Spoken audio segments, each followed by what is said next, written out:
Mary D'Souza జీవితం తన భర్త రెమో డిసోజాతో కలిసి చాలా బాగా సంతోషంగా సాగుతూ ఉండేది.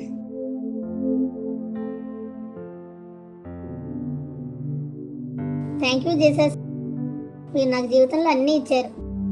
మంచి జీవితం, మంచి కుటుంబం, మంచి ఇల్లు, అన్నిటికన్నా మంచి భర్త. He loves me a lot. మేరీ రోజు గాడ్కి ధన్యవాదాలు చెప్పుకుంటూ ఉండేది.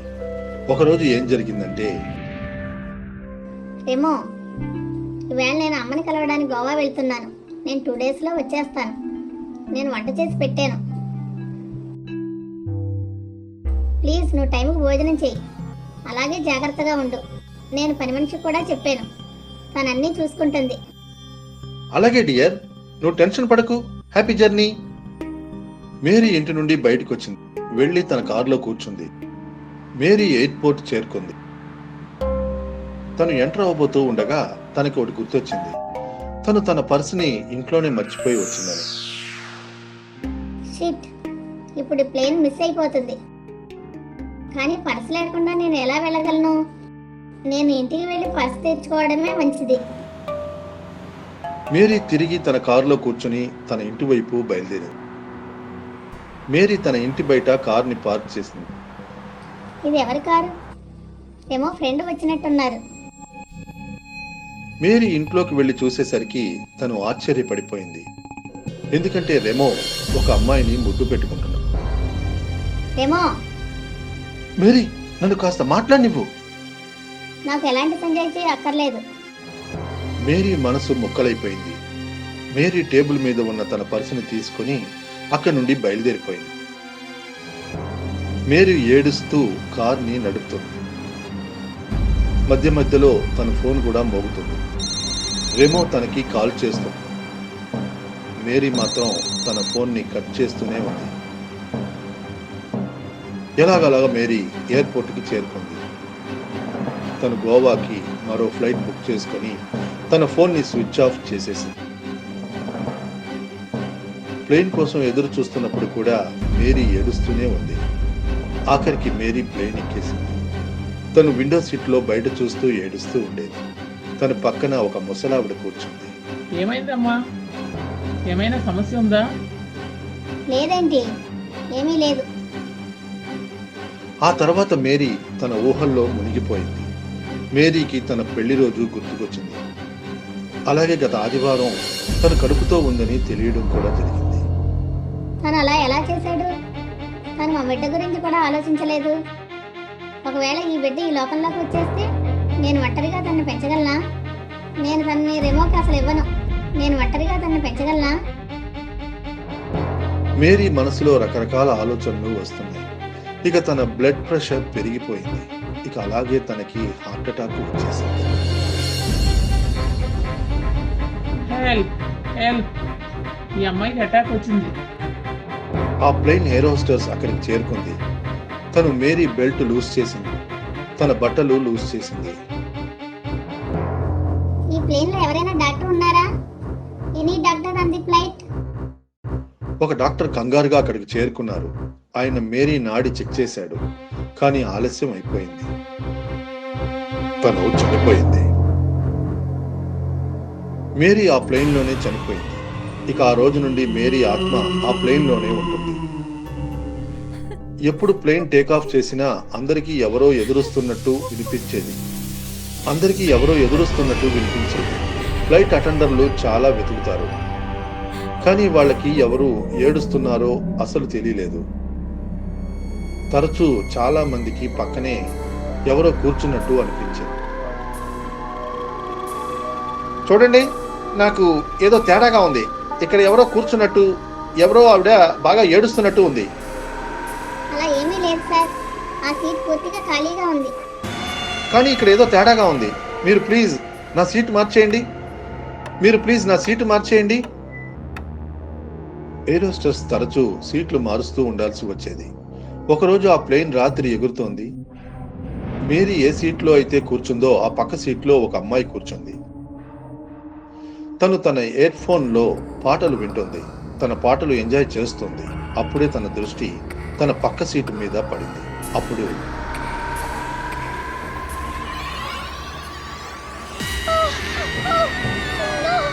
ఏమైంది మేడం? ఆ అమ్మాయిది భయంకరమైన మొహం. అక్కడ ఎవరూ లేరు మేడం. లేదు, ఇప్పుడే ఒక అమ్మాయిని అక్కడ చూశాను. తను ఏడుస్తుంది.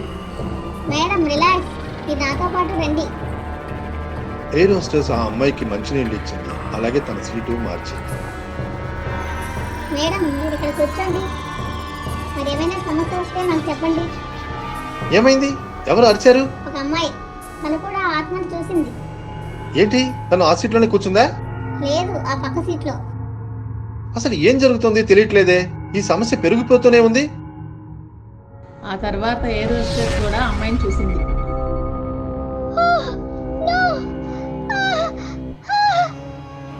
ఎయిర్ హోస్టెస్ అక్కడే స్పృహ తప్పి పడిపోయింది. ఎయిర్ హోస్టెస్ తన సీనియర్తో మాట్లాడింది. సార్, అది ఆ అమ్మాయే.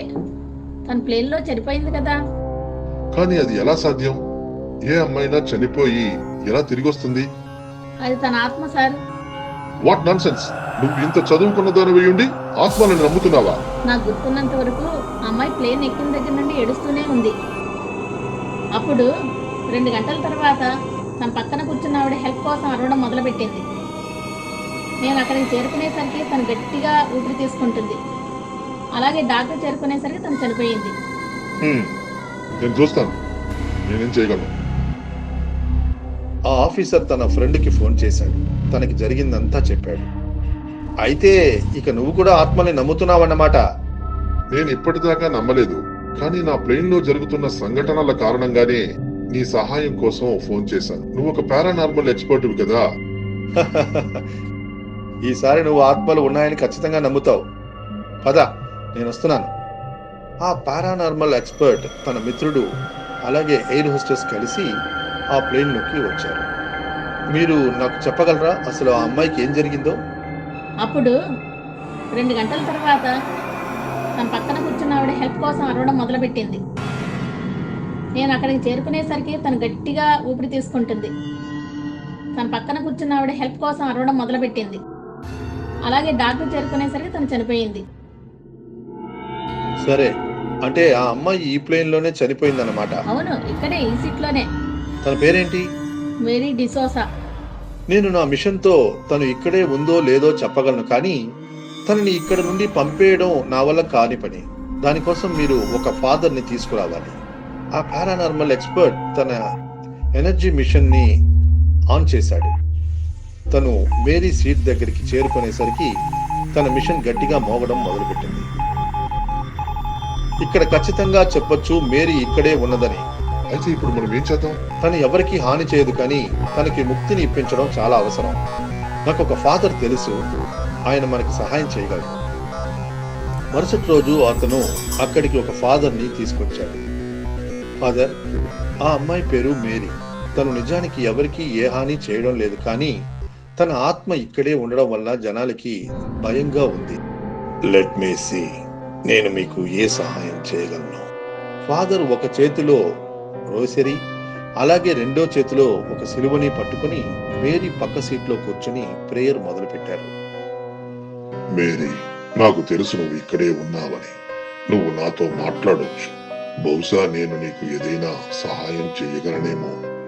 అప్పుడు కాసేపటి తర్వాత ఏదో కనిపించని దాంతో మాట్లాడడం మొదలు పెట్టారు. అది చూసి జానీ షాక్ అయిపోయాడు.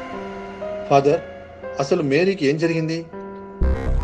ఓ, తను సంతోషంగా ఉండేది, కానీ తన సంతోషం దుఃఖంగా మారిపోయింది ఎప్పుడైతే. ఫాదర్ మేరీకి జరిగిన విషయం మొత్తం చెప్పారు. ఆ తర్వాత ప్లేన్ లో తనకి అటాక్ వచ్చింది. అప్పుడు తను చనిపోయింది. Oh no. కానీ ఇప్పుడు మనం మేరీకి ఎలా సహాయపడగలం? మేరీ చనిపోయింది, కానీ తనకి ఇంకా తన తల్లి కోసం బెంగగానే ఉంటుంది. మేరీ తల్లి మేరీకి సర్వస్వం. మేరీ పెళ్లి చేసుకుని మోసపోయింది, కానీ ఇప్పుడు తన ఆత్మ తన తల్లి కోసం తిరుగుతోంది. తన కోరిక ఏంటంటే తన భర్త ఆస్తిలో సగం భాగం తన తల్లికి దక్కాలి అని. దాంతో ఆవిడ హాయిగా బతకొచ్చు అని. కానీ అది ఎలా సాధ్యం? మనం టెన్షన్ పడాల్సిన అవసరం లేదు. మేరీ ప్లేన్ లో జనాలకి కేవలం కనిపిస్తుంది, కానీ తన భర్తనేమోని భయపడుతూ ఉంటుంది.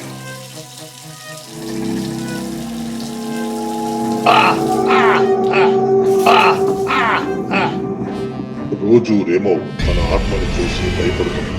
మనం కేవలం మేరీ కోరికని రెమోకి చెప్పాలి అంతే. అప్పుడు నాకు తెలిసి అంతా సర్దుకుపోతుంది. నేను వెళ్ళి రెమో అడ్రస్ చేస్తాను.